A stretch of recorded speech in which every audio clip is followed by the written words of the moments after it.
estamos acá con Jaime Noriega Bentín, el nieto mayor de nuestros padres fundadores, don Ricardo Bentín y doña Esther Grande de Bentín. Jaime, es un gusto, es un honor conversar contigo y gracias de antemano por la entrevista, Jaime. ¿Cómo estás, Henry? Un abrazo para todos, un gusto para mí poder dirigirme a toda la hinchada celeste después de mucho tiempo y contento por esta oportunidad. ¿Qué recuerdos tienes del club, cuando tus abuelos te llevaban, cuando veías a los jugadores, Jaime? Bueno, recuerdos muchos, anécdotas infinitas. Definitivamente no recuerdo el año exacto en el que recuerdo el primer partido, digamos, pero ha sido, por lo que me cuenta mi madre, a mí me llevan al Estadio Nacional a los meses de nacido. No tengo un partido exacto que te diga que me acuerdo desde este partido. Hay una serie de recuerdos a lo largo de la década del 70 que me vienen a la memoria, pero se me cruzan con muchas cosas porque obviamente yo, si bien es cierto, días de semana no participaba de ir al club porque estaba en el colegio, hasta que comienzo a jugar por el equipo, por menores, y entrenaba durante la semana. Pero yo recuerdo pues todos los sábados ir a almorzar con el plantel, a escuchar misa con el plantel primero, con mis abuelos, y luego a almorzar. Entonces se me mezclan muchas anécdotas y muchas vivencias a lo largo de esos primeros años, ¿no? ¿Y qué profesores te enseñaba ahí cuando fuiste parte de los menores? Sí, bueno, yo estaba con Alberto Gallardo, con el profe Mellán, con don Víctor Pasache, con el profe Rodríguez, que eran los que llevaban en ese entonces menores en la década de los 70. Yo comenzaba a jugar cuando tendría alrededor de 12 años, entonces estamos hablando del 79 más o menos, 80. ¿Y cuál era tu puesto, Jaime? En Defensa central, yo le pegaba a todo lo que se movía. Ah, mira. ¿Qué jugador admiraste en esa década de los 70? Mira, hablar de un jugador específico, creo que no sería justo. Definitivamente Alberto Gallardo ocupa una posición privilegiada dentro de mi lista de jugadores, no solamente por lo que representó para el club, sino con lo que representó como persona. Hablar de Alfredo Quesada, hablar de Julio César Uribe, hablar del profe Mellán, son símbolos que han marcado no solamente desde el punto de vista futbolístico a Sporting Cristal o a la hinchada de Sporting Cristal, sino también han marcado una referencia personal como personas, como referentes fuera de la cancha, ¿no? Entonces yo no creo que deba ser justo de mi parte escoger a un solo jugador. Para mí las referencias están definitivamente en el Jet, en el Cóndor, Mellán, en Julio César, en Alfredo, y quizás otros jugadores que hoy día me estoy olvidando, ¿no? El propio Ramón Quiroga, Panadero, el gran capitán don Héctor Chumpitaz. O sea, han habido cantidad de jugadores, Juan Carlos Mosquera, definitivamente. Por eso te digo, entonces, hablar de uno para mí sería muy injusto. Para mí, por encima de todos están don Alberto Gallardo y don Fernando Mellán, ¿no? Para mí no solamente son grandes referentes futbolísticos, sino grandes referentes como personas. Hoy todavía nos queda seguir aprovechando y las vivencias de Fernando Mellán, a quien yo con mucho cariño lo llamo y de toda la vida el gran jefe.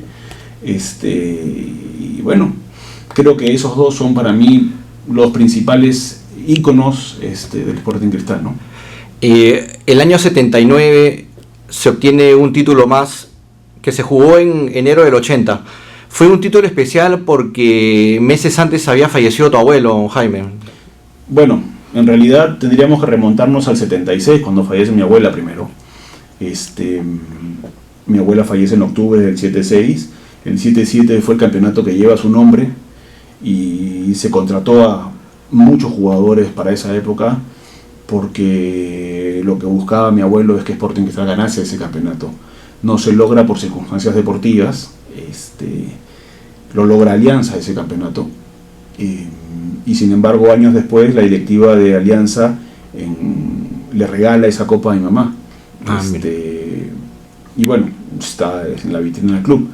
Y el 7-9 también tiene un significado especial, es cierto, termina jugando en enero del 80, en la cual mi abuelo había fallecido en junio del 79 y era un año especial. Se logra el título del 7-9 y el bicampeonato en el 80, ¿no? Exactamente. Cabe resaltar también que el año 76, por lo que he podido leer, cuando fallece tu abuela, en la noche Cristal juega con Alianza. Alberto ya se había retirado y tu abuelo le dice que vuelva a jugar, y en esa misma noche, que fue un sábado, le ganamos a Alianza 3-0 sí, también. Correcto, tengo algunas referencias de eso, como te digo. Es que en promedio es difícil recordar ciertas anécdotas específicas, porque en promedio debo haber visto, de que tengo uso de razón, pues 35 partidos por año. Entonces, como te mencionaba fuera de cámaras, es para mí difícil recordar momentos muy específicos. Tengo una serie de anécdotas y vivencias que han marcado la pauta a lo largo de tantos años, que bueno, están todas en la cabeza, todas las guardo con mucho cariño, con mucho aprecio, y son vivencias en las cuales a mí marcaron no solamente mi vida personal, sino mi carrera dirigencial en el tema futbolístico, ¿no? En la década de los 80, ¿algún jugador que admiraste? Si hablamos de los 80, todavía seguía vigente Julio César Uribe. Entonces, para mí, Julio César Uribe tiene un rol protagónico. Se había consolidado Ramón en el arco. Ramón viene de Rosario Central. Juan Carlos Oblitas, Flaco Quesada. O sea, había un equipazo. O sea, ese equipo de los 80, 81, 80, era un equipazo. Entonces, una vez más, regreso a lo mismo, mencionar solo a uno, no me parece del todo justo. Roberto Mosquera, por ejemplo, ¿no? Y después vienen apareciendo otros jugadores, claro, como el tema está fresco, ayer se ha jugado con Melgar el partido de la primera final, el Chico Loyola, me hace recordar a César Papá. O sea, hay una serie de situaciones y de vivencias que cuando uno ve un partido hoy en día, o sea, hoy ver jugar a los hijos de jugadores que hemos tenido en Sporting Cristal, que han sido jugadores importantes en su momento, trae una serie de recuerdos y de vivencias que claro, uno las disfruta, las goza y las vive, ¿no? Como tal. O sea, realmente nos enorgullece y nos hace sentir muy contentos ver jugadores que en su momento estuvieron en menores, que hoy día son titulares, que están en el equipo, que están en otros equipos, pero que son protagonistas. Esa es la labor del directivo. Entonces, en general, ese tipo de sensaciones se mezclan tanto con jugadores que hoy día están en Sporting Cristal o que han pasado por Sporting Cristal, y jugadores que debutan en otros equipos o que se consolidan en otros equipos, ¿no? Así es, Jaime. El año 1983, cuando Cristal obtiene un título más, tu papá ya era parte de la directiva, Jaime. Mi papá era presidente desde el 80, desde el bicampeonato, desde el 80 hasta el 86. Ya, o sea, tu papá obtiene 2 títulos, Jaime, con el Sporting Cristal. Efectivamente. En la década de los 90, ¿qué jugadores recuerdas? Fue la mejor década de Sporting Cristal, se podría decir, en estos 61 años. A ver, recordar, en las décadas de los 90 hay jugadores importantes, o sea, el Chorri, Flavio, los jugadores de la Legión extranjera que llega de fuera, que Valerio, Garay, Astellano, Struway, o sea, y Juliño, Bonet, efectivamente. Por eso te digo, o sea, mencionar a uno es muy injusto de mi parte. Pero claro, es lo que más recuerda hoy día el hincha joven, el hincha que bordea pues los 30 y pico años. Lo que recuerda es el Cristal de los 90, el Cristal que dirigió Juan Carlos, que logra el tricampeonato con Sergio Marcarián, que logra el pase a la final de la Copa Libertadores con Sergio Marcarián, que es más, ese equipo del 9-7 había sufrido una serie de bajas en comparación al del 9-6, ¿no? Tú ya no tenías a un Palacios, ya no tenías a un Pepe Soto, que en su momento era titular, o sea, jugadores que vinieron de otros clubes a reforzar el plantel, jugadores que vinieron del extranjero, jugadores que se fueron del club. Entonces, yo nunca he querido mencionar siempre a un jugador como parte importante de un plantel. El plantel es más importante que el jugador individual, ¿no? Jaime, y en esos 90 tú comienzas a participar más del Sporting Cristal. ¿Llegas a ser directivo o primero estuviste en los menores? Cuéntanos un poco. No, yo regreso a estudiar en Estados Unidos en el año 92 y a partir del año 93 es que me involucro directamente con el plantel. A finales del 92 en realidad, en la comisión de fútbol y en la directiva, y por circunstancias de que nadie se quería hacer cargo del fútbol de menores, me hago yo cargo del fútbol de menores. Entonces, Fui presidente de menores, si no me equivoco, desde el 94, miembro de la junta directiva y miembro de la comisión de fútbol también desde el 93, hasta el año 2004, hasta diciembre del 2004. Pudiste disfrutar el trabajo de don Alberto Gallardo en esa década del 90, ¿no? Muchos jugadores que crecieron en los 80 y 90 siempre hablan de la calidad del profesor, de la identidad que él ponía, ¿no? Por eso digo, los niños. Yo creo que si hablamos del proceso formativo en Sporting Cristal en ese momento, los dos grandes referentes es don Alberto y don Fernando. Para mí dos baluartes importantísimos, con los cuales me sentaba a conversar sobre el tema de menores, sobre los cuales yo aprendía sobre el tema de menores, y que para mí marcaron también mi vida personal, ¿no? Claro, y ese trabajo en menores, ahora ustedes lo han plasmado en el EGB con tu mamá, doña Catita. Bueno, el trabajo en menores, mi mamá regresó después de algún tiempo de estar fuera del club, a ayudarme con el tema de menores. Ella vivía para hacer eso, igual que su madre, que mi abuela Esther, y ella lo hace desde el año 94 aproximadamente, 93 o 94, en el que yo asumo la presidencia de la Comisión de Menores, como te digo, porque nadie lo quería tomar. Y bueno, y empezamos de nuevo ese trabajo, el cual obviamente tuvo una serie de éxito en la promoción de jugadores, o sea, jugadores como Rodríguez, como Delgado, Reboredo, en fin, no quiero seguir mencionando, porque me puedo olvidar de otros, Rebocio, o sea, han habido tremenda cantidad de jugadores. Es más, en ese entonces teníamos el equipo jugábamos, Alberto dirigía Guardia Republicana y jugaban todos los chicos de Cristal en Guardia Republicana, en un momento también como Guaral, en otro momento logramos formar el Cristal B, que jugaba la segunda división, mira las anécdotas, ¿no? Un momento complicado con Autori cuando salgan 6 jugadores y promociona al Cristal B, donde debuta Delgado, Cheput, Zambrano, en fin, Anchante, una serie de jugadores, Rodríguez mismo.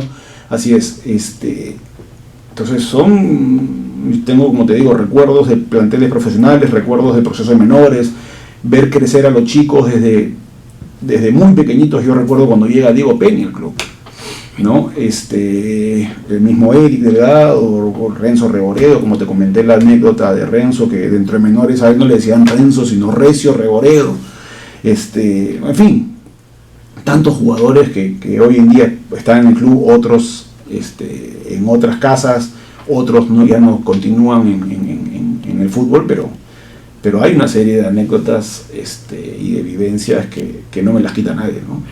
A finales del 2004, lamentablemente tuviste que dejar el Sporting Cristal. De todas esas vivencias, ¿con qué campeonato te queda, Jaime? ¿O todos tienen un sabor especial? Todos tienen un sabor especial. Pero creo que hay algo que marca un poco la pauta, que es el del 2002. Por las vivencias, por lo vivido, porque nos tocó un año complicado. Nos tocó pasar por un proceso de recambio en el club. Tú como presidente. Yo como presidente, efectivamente, en el cual en algún momento nos encontramos como directiva con una encrucijada. Y en ese entonces el técnico era Paulo Autori.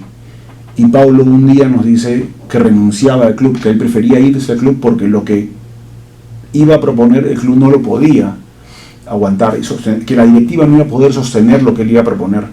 Entonces, en ese entonces yo le pido tomamos una reunión, que me explicara qué cosa es lo que, y me decía que él necesitaba sacar a 6 jugadores del club, porque necesitaba que haber un recambio en cuanto al manejo del plantel. Históricamente, en Cristal, cuando los resultados no se daban, salían el técnico. O sea, era más fácil cortar la pita del técnico, ¿no?, que cortar el plantel. Y en ese momento se toma la decisión de priorizar por el técnico. Esto fue un día miércoles, si mal no recuerdo, entre martes y miércoles, y el fin de semana jugábamos el torneo profesional.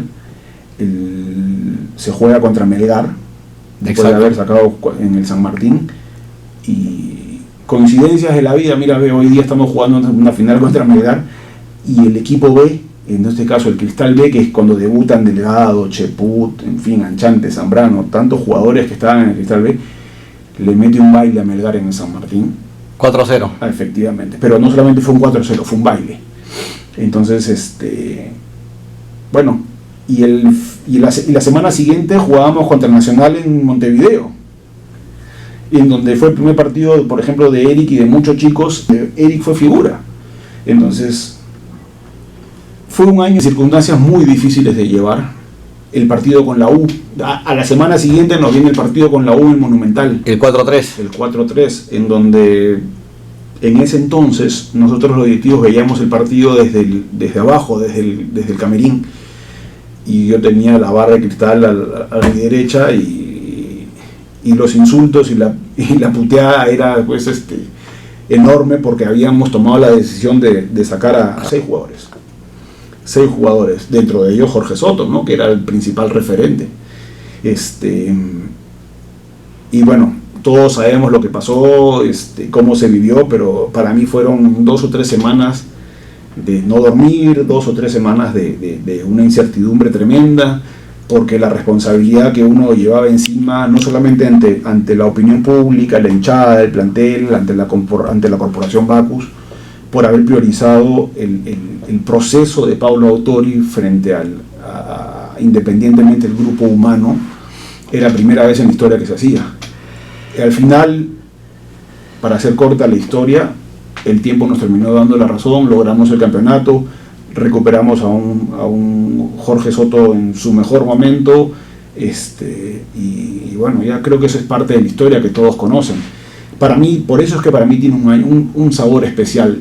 No por el resultado futbolístico de fin de año, sino por las vivencias durante el año para lograr ese objetivo, ¿no? Recuerdo ese 4-3, esa celebración en el gol de Moisela. Parecía una celebración de campeonato, ¿no? A pesar que estábamos jugando en la apertura todavía. ¿No? Lo que pasa es que no me arrepiento de haberlo hecho, pero no lo volvería a hacer. Creo que cada uno tiene que mantener cada miembro debe mantener un determinado comportamiento y perfil, en este caso como directivo, como presidente. Pero a lo largo de esa semana, y específicamente ese día del partido, antes de empezar el partido, yo estaba hablando con Beto Moisela y le dije: una oportunidad vas a tener para pegarle. Esas coincidencias de la vida, y me acuerdo en ese momento que Flavio me dice: tranquilo, yo le hablo. Bueno, ahí quedó la anécdota en el camerín. El partido se da, comenzamos perdiendo 2-0, 2-1, se pone el 3 o lo anulan, el 2-2, el 3-2, el 3-3, y cuando estábamos 3-3 faltaban pocos minutos para terminar el partido y viene el tiro libre de Moisela. Entonces recuerdo que había estado conversando con él, y desde abajo del camerín yo le grito a Moisela: tranquilo, que no se apure, porque Beto tenía la costumbre de agarrar la pelota y pegarle rápido, que respirara, que tomara tiempo, que mirara. Entonces, y en ese momento recuerdo perfectamente que mientras yo le gritaba a Moisela, Flavio voltea y me hace una señal diciéndole: yo hablo con él. Le quita la pelota, le comienza a hablar con él y se la da. Y de ahí viene el gol de Moisés, de ahí viene el tiro libre, viene el gol, y obviamente la explosión de felicidad y de júbilo fue enorme e incontrolable, ¿no? Fuera de que yo había vivido semanas muy complicadas con la salida de los jugadores, esto era a los 10 días de haber pasado aproximadamente toda esta salida de jugadores, de haber tenido a la prensa en contra, de haber tenido declaraciones de jugadores que habían salido en la prensa, obviamente en contra mía, tener a la hinchada en contra mía, y digo en contra mía porque lo único que puteaban era a mí, no puteaban a la directiva. Es más, recuerdo algunos directivos, cuando se toma la decisión, no estaban de acuerdo, y simplemente, bueno, algunos dieron la espalda nada más, ¿no? El tema. Se siguió para adelante con esto porque se priorizó y se creía en lo que hacía Paulo Autori, y ahí están los resultados. Esa fue un poco la explicación de cómo termino yo saltando con Miguelito Linares, abrazado con Miguelito Linares, y bueno, y encima de toda la torre humana celebrando el gol junto a la tribuna pues de Sur en el Estadio Monumental, ¿no? Esa es una de las anécdotas que probablemente marcaron más mi carrera dirigencial, ¿no? Queda demostrado que, bueno, no solamente Cristal, sino que cualquier equipo tiene un buen trabajo en menores. Esos menores pueden corresponder, ¿no? Muchas veces en el Perú somos muy cortoplacistas, traemos extranjeros, no apostamos mucho por las canteras. En los últimos años eso ha comenzado a cambiar, sin embargo aún falta mucho. Hay que entender que esto es un proceso de inversión, pero en la medida que uno tenga bien estructurado un plantel que se haga cargo de menores, en la medida que uno tenga estructurado un comando técnico que comulgue con la idea que el club le transmite, ¿no? Que sus planteles tienen que jugar bien, tienen que priorizar el juego, el buen juego, tienen que priorizar el salir a buscar los partidos, mantener un equilibrio, ser un equipo que demuestre espectáculo. Eso es lo que históricamente Cristal ha transmitido a sus técnicos a lo largo de los años, en primera división y en menores. Y en una comunión que hay entre el comando técnico de menores y el comando técnico de mayores, para saber qué tipo de perfil es el que necesita, de jugador necesita el primer equipo, qué jugadores son los que están mentalmente más preparados para asumir ese riesgo, porque obviamente técnicamente pueden estar bien dotados, pero si mentalmente no tienen un equilibrio emocional y no manejan bien la inteligencia emocional, les va a costar mucho, ¿no? Entonces, en la medida que uno tenga bien estructurados esos procesos, definitivamente es un tema de inversión, de sembrar, para cosechar a un mediano o largo plazo, y termina redundando en abaratar un plantel profesional, en potenciales jugadores transferibles al exterior, y además en jugadores identificados con la camiseta y con la casa, ¿no? Si tú traes a un técnico que solamente busca lograr un campeonato, o que solamente busca el éxito a través de jugadores mayores, no es un técnico que pueda encajar dentro del perfil de Sporting Cristal. En algunos años se han cometido esos errores y se han traído técnicos de esas características. Sin embargo, hoy por hoy, por la coyuntura en la cual se vive dentro del fútbol, por la coyuntura económica del país, porque hoy el negocio fútbol es distinto a lo que era en la década de los 90 y a principios de la década de los 2000, del año 2000, ya han entendido que este negocio fútbol de lo que se trata es de producir, y producir a través de un buen espectáculo, producir a través de jugadores jóvenes, producir a través de transferencias al exterior o a otros equipos. Entonces creo que por ahí viene el tema, y es importante que las directivas sean quienes transmiten estos parámetros en los cuales tiene que regirse tanto el plantel profesional como el plantel de menores, ¿no? Antes de Autori, por ejemplo, hemos tenido grandes entrenadores de selección, incluso, que han entrenado la selección. A ver, sí, claro, es que no te podría nombrar dos. Yo creo que Sergio Marcariano ocupa un lugar especial por lo que logra también en el año 96 y por lo que logra en el año 97 con la Copa Libertadores. Pero también tendría que remontarme a la época por lo que yo no vi, no recuerdo, al Chino Tirado o a Didi sí lo recuerdo, ¿no? Yo recuerdo haber visto algún partido de Didi, y recuerdo perfectamente cuando mi abuelo le cede a la Federación Peruana de Fútbol a Didi como técnico para la eliminatoria de México 70.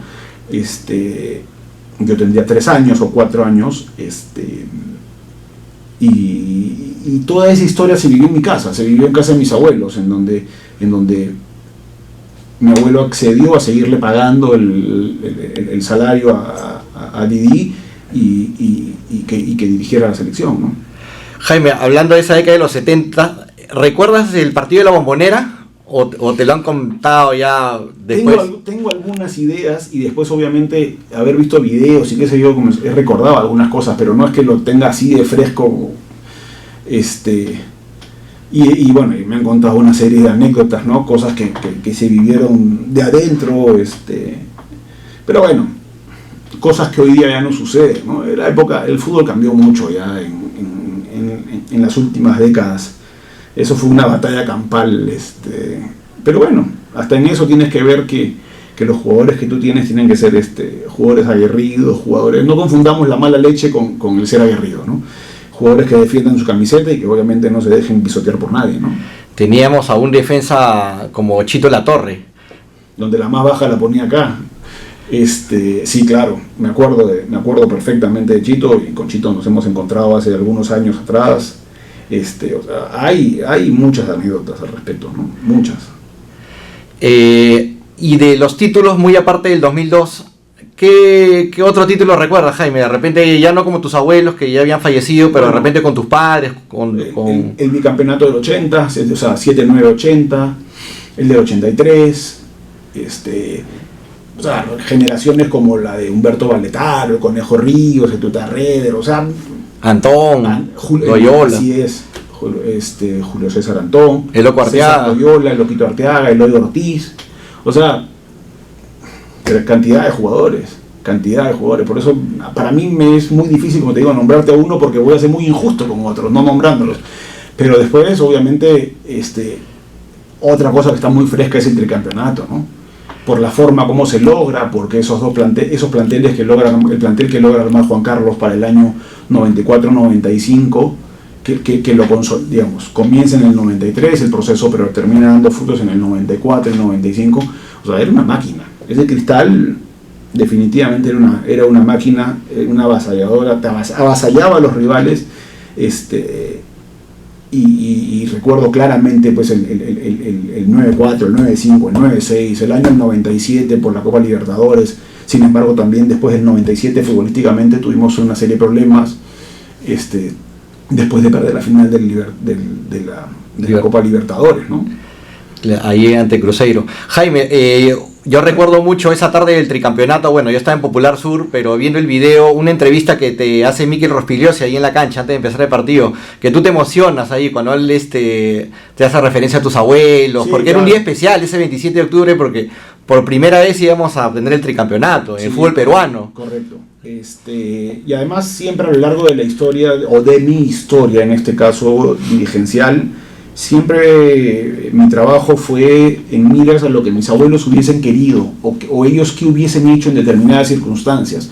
Es cierto que la época cambió mucho, ¿no? O sea, hablar de los finales de los 50, principios de los 60, 70, a hablar de los 90 cambia las circunstancias, pero sin embargo siempre mis decisiones o mis opiniones estaban en función a, en esta circunstancia, ellos que hubiesen querido o que hubiesen hecho para con su club, ¿no? Y cuando alguna vez se tuvo un éxito, o mis pocos éxitos a lo largo de estar en una directiva, siempre fueron obviamente para ellos. O sea, en todo momento mi prioridad siempre estuvo en que los fundadores del club, los que tuvieron esta idea visionaria en esa época, que hasta hoy día sigue latente, hasta el día de hoy es creo yo, el trabajo de una pareja de esposos más importante que puede haber habido, al margen de lo que mi abuelo pudo haber logrado como encargado, director de la cervecería Abacus. Para mí es importante esto porque ellos lo hicieron de a dos. Aquí participaron ellos dos, don Esther y don Ricardo participaron de este sueño, que lo hicieron realidad y que hoy sus frutos, 60 y tantos años después, se siguen viendo, ¿no? Entonces, siempre a lo largo de mi historia en el fútbol, o mi pase, mi corto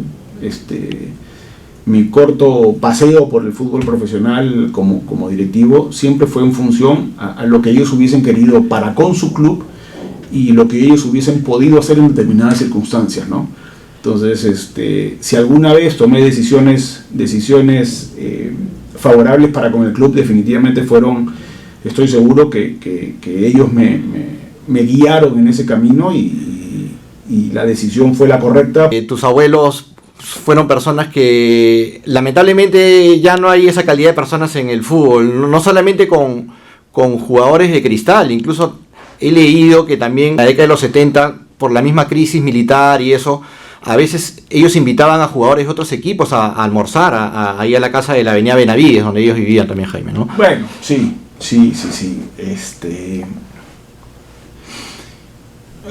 Ellos cumplieron un rol social importante en el país. Yo digo siempre que su principal rol social y la contribución hacia el país con el fútbol fue la creación de Sporting Cristal. Ellos manejaron el club como una familia, los jugadores eran parte de esa familia, cuando en otros clubes los jugadores eran tratados pues como seres inferiores, ¿no? Clubes muy populares en esa época que explotaban a jugadores y que no se les daba el lugar que les correspondía. Creo que ellos, principalmente en rechazo a ese tipo de actitudes y de comportamientos, es que ellos deciden formar Sporting Cristal, fundar Sporting Cristal, y bueno, hoy los resultados están a la vista. Hoy su visión de la década de los 70 sigue más vigente que nunca, ¿no? Claro, efectivamente, conversando con jugadores también, no solamente era la parte futbolística, sino mucho la parte formativa. Don Alberto Gallardo le decía mamá a mi abuela, ¿no? Le decía mamá, y es más, yo no había nacido, pero las anécdotas, y el mismo Alberto me la contó y me la contaron mis abuelos, era de que en el primer contrato de Alberto Gallardo le dijo: ok, tu primer contrato es de tanto, pero solo vas a recibir tanto. Vamos, porque mi abuelo lo lleva y le dice: acá tienes estos departamentos, escoge entre el 1, el 2 y el 3, vamos a verlos.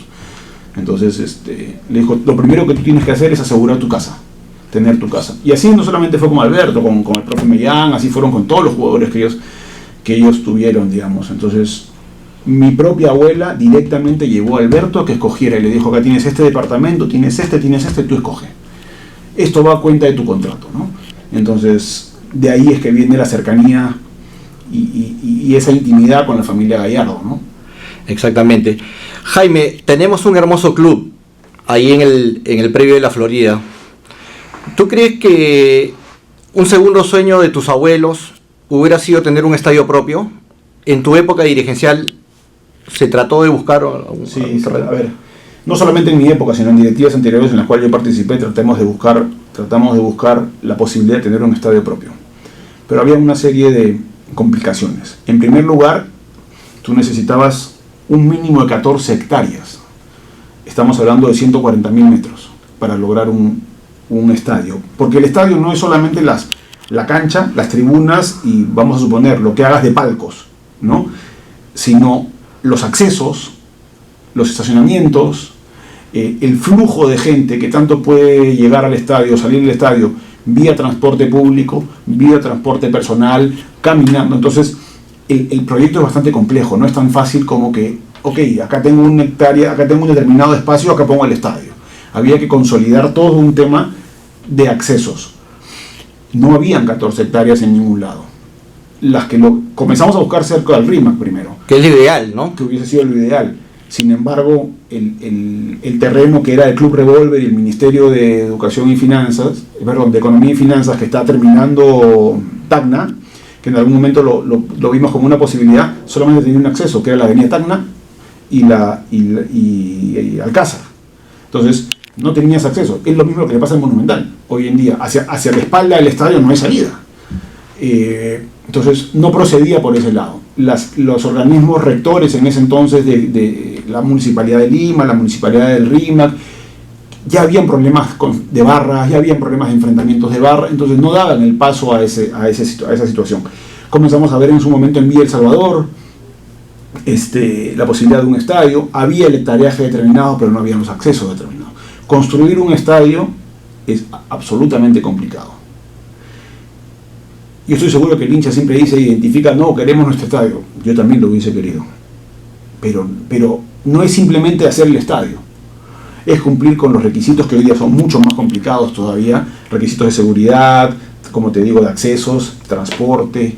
Es complicado. En algún momento pensamos que el estadio debería tener alrededor de 25.000 personas, porque eso era lo que se requería para poder jugar torneos internacionales, iluminado, y hacer un par de edificios de palcos, no muy grandes, no muchos, pero alrededor, si mal no recuerdo, eran alrededor de 500 palcos aproximadamente, ¿no? Eran creo que dos filas de palcos o tres, ya no recuerdo exactamente el proyecto, pero eso fue la maqueta que se hizo, pero nunca se logró consolidar dónde hacerlo, ¿no? Por las circunstancias que te estoy mencionando, básicamente por temas de acceso, por espacios, era muy complicado. Claro, y por la inversión significativa que esto costaba, ¿no? Es cierto que con la venta de palcos podías de alguna manera reducir el costo, pero en ese entonces la situación económica no era una situación económica muy favorable en el país, O sea, había muchos factores que tomar en cuenta, ¿no? La responsabilidad de hacer un estadio no es tan fácil como que hago un estadio y que después termina siendo la constructora. Claro, recuerdo alguna vez haber leído también que estaban buscando, creo, por la Ramiro Pralet, También se por buscó Huachipa, creo. Sí, también se buscó por ahí. Por ahí había el hectareaje, pero una vez más, no había los accesos, ¿no? Entonces, ninguna municipalidad te iba a dar el pase para eso porque tenías un solo acceso, entrada y salida por un solo lado. Entonces, ¿qué pasaba? La barra rival y la barra Cristal salían por el mismo lado. No hay manera que eso procediera. Claro, exactamente. Muchos dicen que, por ejemplo, el estadio de Boca es en una zona... Pero en esa época, pues, no había esas restricciones de ahora, ¿no? ¿Hace cuántos años se hizo el estadio? Más de 100 años. Por eso. Entonces, igual pasa con el estadio de River en Argentina. O sea, el mismo estadio de River o el mismo Centenario. Están metidos en medio de la ciudad. Pero en medio de la ciudad tienen accesos para un lado, para otro, para occidente, para norte, para oriente, para sur. O sea, y muchos accesos. Y hoy en día eso ya no procede. O sea, los estadios estuvieron puestos ahí antes probablemente del desarrollo de la ciudad, cuando esos eran campos, y a raíz del estadio es que comienzan a desarrollar la ciudad. Entonces hoy en día eso es complicado. Claro, el hoy estadio Alberto Gallardo, donde juega Sporting Cristal, es una buena zona, ¿no? El tema es que como es propiedad del Estado no se compra ni se vende, ¿no? Es correcto. Sin embargo, recordemos que en los 80 también lo utilizamos, ¿no? Como estadio local, digamos, el estadio San Martín. En la década de los 80 Cristal jugaba sus partidos también ahí. Sí. Está bien ubicado, tiene accesos, tiene la limitación de que hacia sur no puedes crecer porque está el río. Tienes las limitaciones de no poder aumentar más. Hubo un proyecto inclusive para hacer una segunda bandeja de tribunas en el estadio, con iluminación y poder jugar de noche. Pero era caro y tenía ese problema de que al ser un bien del Estado, los documentos y los papeles y los requerimientos pues eran imposibles, ¿no? Jaime, me estabas comentando que nunca saliste de mascota, pero una persona que sí lo hizo fue tu tío Ricardo, que paz descanse. Sí. ¿Qué recuerdos tiene de tu tío? Muchos, es más, ayer se cumplieron 22 años de su partida. Y recuerdos de él muchísimos. Para nosotros, que éramos los 4 sobrinos, digamos, porque éramos los únicos 4 sobrinos que él tenía, era no solamente un referente como persona, como profesional, sino como padre, como tío. En ese entonces él todavía no era papá.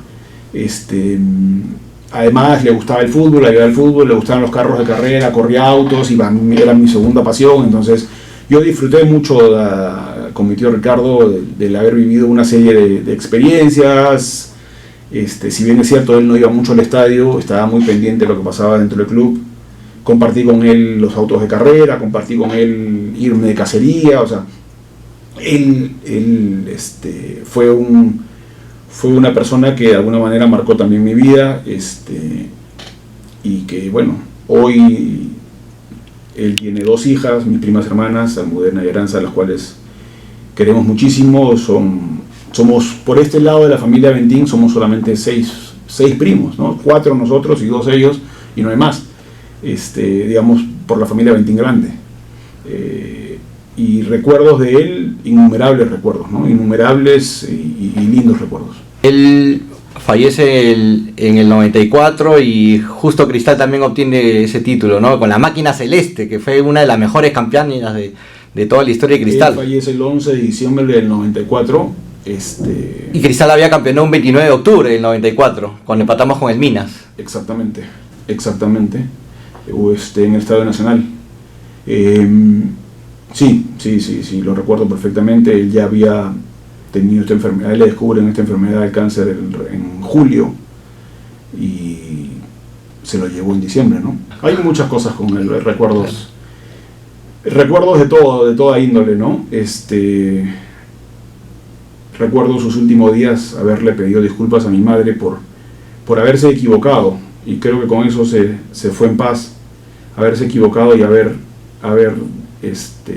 priorizado a algunos personajes que hoy están en el fútbol, o haberle creído a algunos personajes que hoy están en el fútbol, y que a raíz de eso reconoció a mi madre, reconoció lo que mi madre le decía y que le pidió disculpas el último día, justo antes de morir le pidió disculpas porque él se equivoca dándole el peso que no le correspondía a este personaje futbolista que estaba en el ambiente del fútbol y que bueno, todos saben quién es y creo que es una de las cosas con las cuales a mí me marcan mucho todo este tema, ¿no? Él se equivoca y en su último día de vida es cuando él reconoce y le pide disculpas a mi madre porque tuvieron una discrepancia por ese tema. Finalmente el tiempo le da la razón a mi madre y él se lo reconoce y bueno, son tantas anécdotas, hay anécdotas muy alegres, hay anécdotas muy tristes, ¿no? Cristal siempre ha tenido grandes dirigentes. En los 70, por ejemplo, estaba Josué Grande, ¿no? Claro, Josué estuvo de presidente hasta el 79, con él se logra el campeonato del 7-9 como presidente y 80 entra mi papá como presidente, ¿no? Josué es primo hermano de mi mamá. En el 80 entra mi papá hasta el año 86, si no me equivoco después asume Alfonso Reverdito, si no me equivoco después asume Federico Cunio, Lombardi, Grados, Lombardi, quien habla, François Mojica. Bueno, François ha sido vicepresidente del club eternamente, desde que tengo uso de razón. Y justamente es con François Mojica que el 2007 Cristal tuvo que luchar la baja, Jaime. A ver, ¿cómo viviste ya tú fuera de la dirigencia? A ver, en el 2003 es cuando Bacus transfiere la familia, no solamente la familia Ventín, sino las familias accionistas de Bacus transfieren sus acciones a Bavaria, comenzando por ahí. Luego Bavaria es comprada por Sam Miller. Y en el 2007 fue un año duro, ¿no? Fue un año que futbolísticamente debe haber sido uno de los peores de la historia del club. Pero yo lo viví desde fuera. Mi último día en el club fue un 20 de diciembre o 19 de diciembre aproximadamente, en donde hacemos una parrilla con la gente que trabajaba en el club y decidimos hacer una pichanga y coincidencias, ¿no? Jorge Soto organizó que algunos de los jugadores más representativos vayan a jugar la pichanga y hicimos la parrilla con ellos, jugamos la pichanga, hicimos la parrilla y ese fue mi último día en el club, ¿no?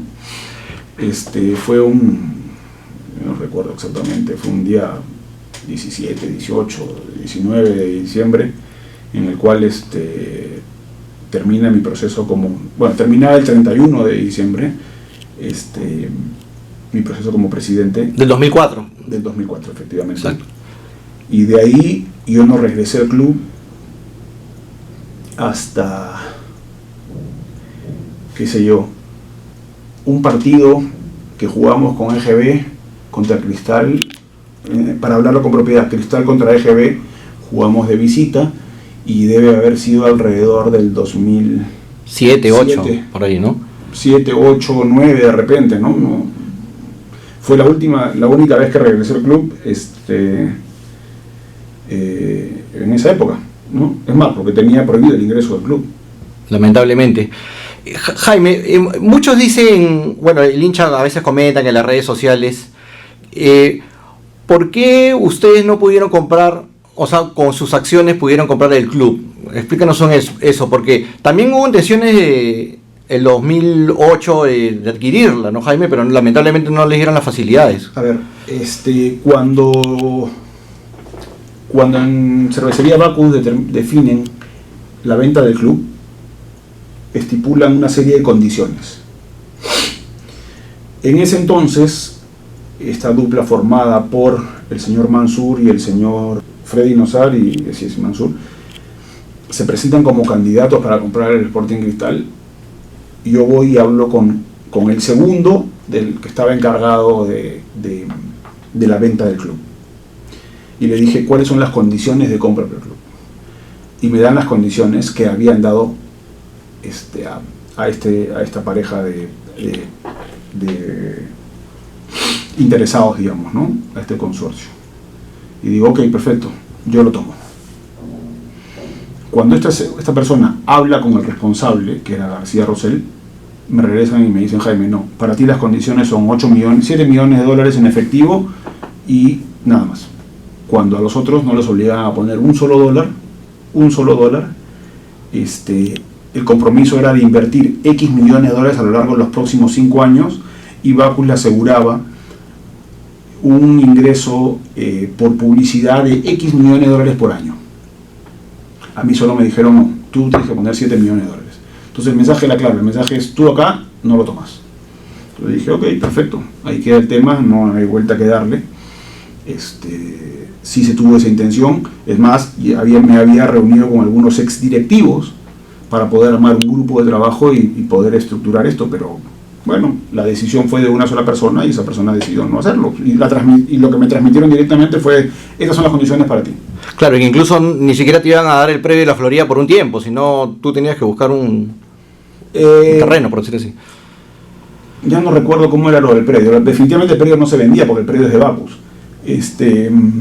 Pero digamos que las condiciones eran, punto número 1, impagables, y punto número 2, la diferencia entre este consorcio que quería comprar bueno, comprar es un decir, porque no, comprar es cuando tú haces un pago por un bien, por un servicio, por un activo. Ellos simplemente se hicieron del club con un compromiso a invertir tanto dinero a lo largo del tiempo, y que en el primer año, al cambiarse a DirecTV, recuerda que cambian a DirecTV, solamente con el cambio de Telefónica a DirecTV lograron conseguir tantos millones de dólares que cumplieron por los próximos 3 o 4 años el tema de inversión. O sea, así de fácil era. Es más, y el señor Nosar nosotros ya estábamos con EGB, fue al complejo de EGB a ver lo que habíamos hecho, porque él quería reestructurar el complejo. Es más, él tenía un tiempo, ya me recuerdo, él tenía un tiempo de permanencia en el predio de la Florida, y tenía que ver en los próximos 5 o 7 o 8 años buscar un predio. Entonces él quería ir viendo hacia el sur cómo se adecuaba y qué hacía para menores. Entonces, en fin, todo un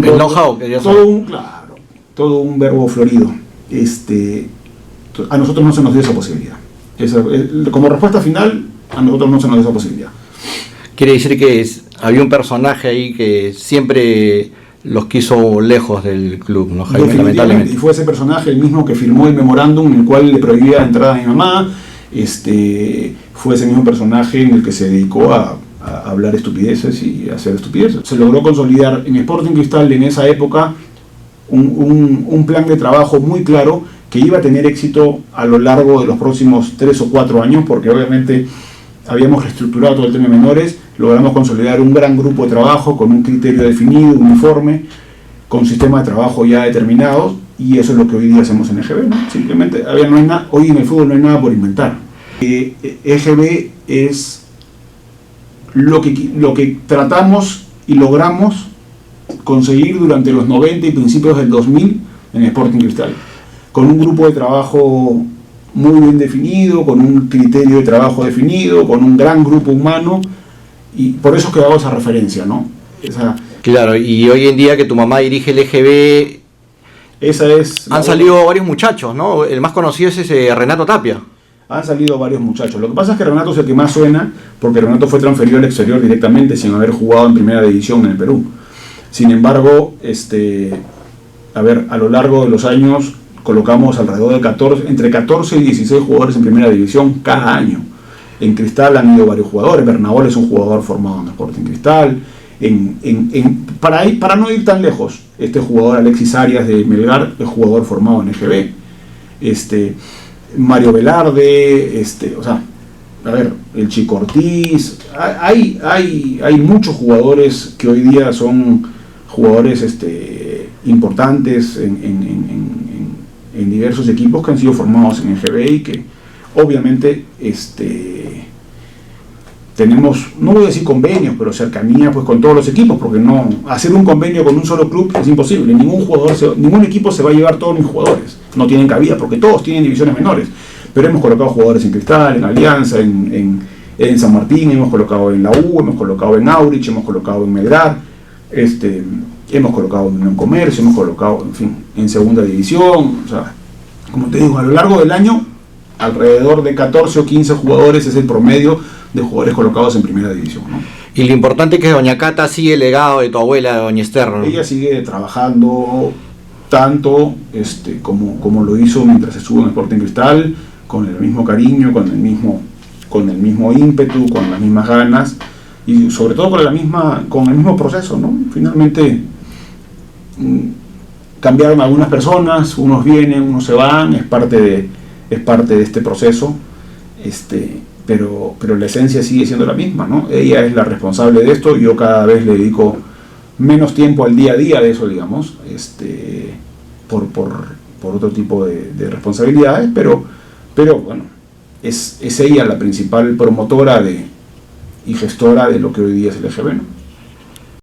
¿Cómo ves el partido del domingo, Jaime? Esperamos que Cristal campeone con o sin Manuel de Estilo, que muchos han querido pintar por ahí. A ver, siempre los hinchas de Cristal van a querer que su equipo campeone. Yo soy hincha de Cristal, yo desde que tengo uso de razón, mi primera pijama fue celeste, y siempre voy a querer que el equipo le vaya bien. Lo que yo puedo de alguna manera opinar, porque no es cuestionar, no tengo que cuestionarle nada a nadie, yo no simplemente soy un hincha más, como tú, como cualquiera que está en una tribuna, es que la historia de Sporting Cristal a lo largo de los años ha sido lograr los objetivos priorizando el buen juego, priorizando el espectáculo, priorizando un equilibrio futbolístico y proponiendo. Fuera de cámaras te comentaba que cuando uno contrata o por lo menos cuando nosotros o una directiva contratábamos a un técnico, eso es lo que se le transmitía. Si a eso le quieren decir manual de estilo, el nombre que le quieran poner, es lo que se viene haciendo desde el año 55.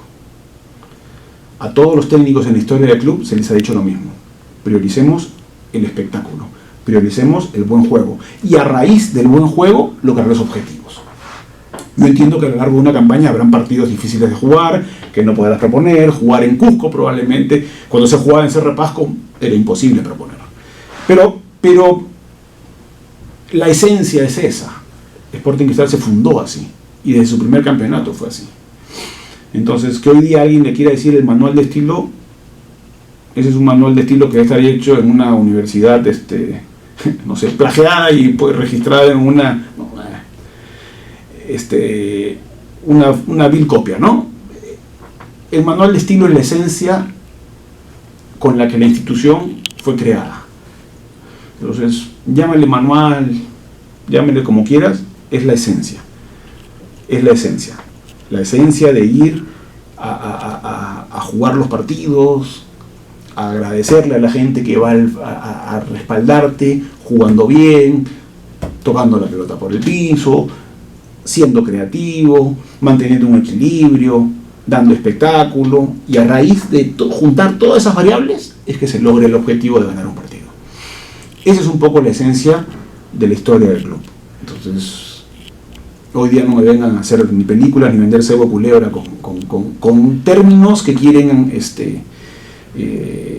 poner, porque finalmente eso ha sido durante toda la historia del club, estos 60 años, ha sido lo mismo. Claro, recuerdo el año 2012 ya con la gestión de Felipe Cantuarias, un presidente que tuvo muy buena acogida y admiración de los hinchas. Cuando trajo al profesor Roberto Mosquera, como que se recuperó esa identidad, ese buen toque. Lo que pasa es que los últimos años de los 2000, de 2007 en adelante, fueron dando bote, ¿no? Técnicos, directivas, o sea, no hubo un norte claro porque entró a un proceso complicado el Sporting Cristal, y un proceso complicado porque la propia corporación no sabía ni qué hacer con el club. Entonces, sí, en el 2012 se recupera un poco esa identidad, ¿no? Se recupera un poco esa identidad. Gran responsable definitivamente es Roberto, porque Roberto Mosquera vivió lo que era la esencia de Sporting Cristal durante sus años como jugador en divisiones menores, como jugador profesional, como técnico, porque estuvo como asistente en 96, en 96 y 97. Entonces, él sabe en carne propia lo que significaba dirigir Cristal, cuál era su esencia, cuál era la filosofía, cuál era la priorización que tenía que hacer él como responsable de la parte técnica, ¿no? Seguro, como a muchos, ¿a ti también te parecía injusta su salida en el 2013? Por lo menos que te voy a decir es que me sorprendió, porque se le retiró jugando el equipo jugando bien, éramos segundos, terceros en ese momento, y no habíamos llegado ni a la mitad del campeonato, ¿no? Entonces, bajo la premisa de que no cumplía con el manual de estilo. Y yo pregunto, desde que sale Roberto Mosquera hasta el día de hoy, ¿el equipo jugó mejor? Para mí no. O sea, al margen de haber conseguido los resultados, estamos hablando del manual de estilo, el famoso manual de estilo. Entonces yo pregunto, para mí el equipo que mejor jugaba era el de Roberto Mosquera. Entonces, yo creo que hay un tema acá, yo creo que hubo otra razón de por medio. ¿Cuál es? No lo sé. Deberían salir y decir, bueno, la razón fue esta, ¿no? Que es un antipático, o que no sé, pues que el plantel no lo quería, o se peleó con la directiva. Pero la razón es una. La razón no es, yo saco porque el equipo no juega bien. Si has sido campeón nacional, estás segundo o tercero, a escasos puntos del primer lugar, y estás a una cuarta parte del campeonato, no le veo la lógica, ¿no? Para mí hay una razón oculta, que no la han querido decir, que no sé. Tendrías que preguntárselo a algún directivo de la actualidad y que te responda exactamente por qué salió Roberto Mosquera. Porque si hoy día se juzga bajo los mismos parámetros, no hay coherencia, ¿no? con lo que se dice y lo se hace. Al margen de eso, la prioridad, siempre vamos a querer que el equipo logre sus resultados, que salga campeón y que siga siendo un referente importante dentro del fútbol peruano, un referente importante dentro del fútbol internacional, por encima de todas las cosas, manteniendo la identidad de Sporting Cristal, ¿no? Jaime, al inicio de la entrevista comentábamos de Julio César Uribe, que para ti y para la gran mayoría de hinchas fue el mejor jugador de Sporting Cristal. Claro. ¿Crees que tarde o temprano tenga su oportunidad para dirigir al Cristal? Ojalá, ¿no? Ojalá. Yo te hablo ya como hincha, nada más.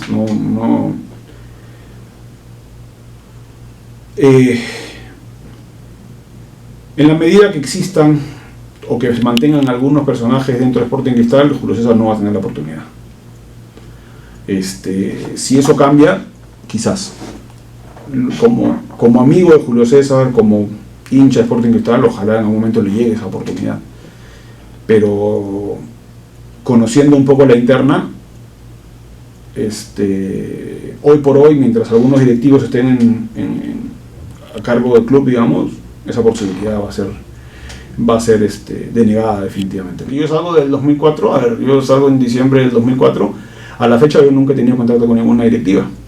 El único contacto que tuve fue un correo de Felipe Cantuarias invitándome, no me recuerdo si fue enero 2012 o enero 2013, enero 2012, invitándome a una reunión de ex directivo para presentar el equipo y qué sé yo, pero me lo envió a un correo que yo no uso.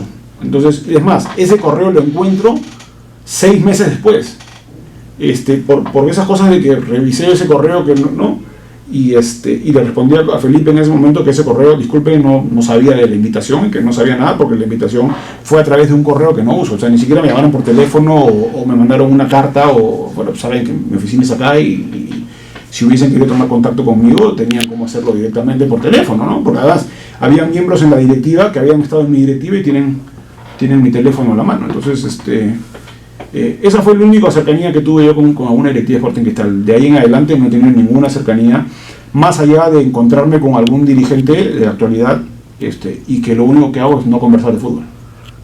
Porque obviamente no comparto las cosas que se están haciendo o con la forma como se están haciendo, y simplemente para evitar algún tipo de discrepancia, tan sencillo como no opino de fútbol, ¿no? Yo no sé de fútbol.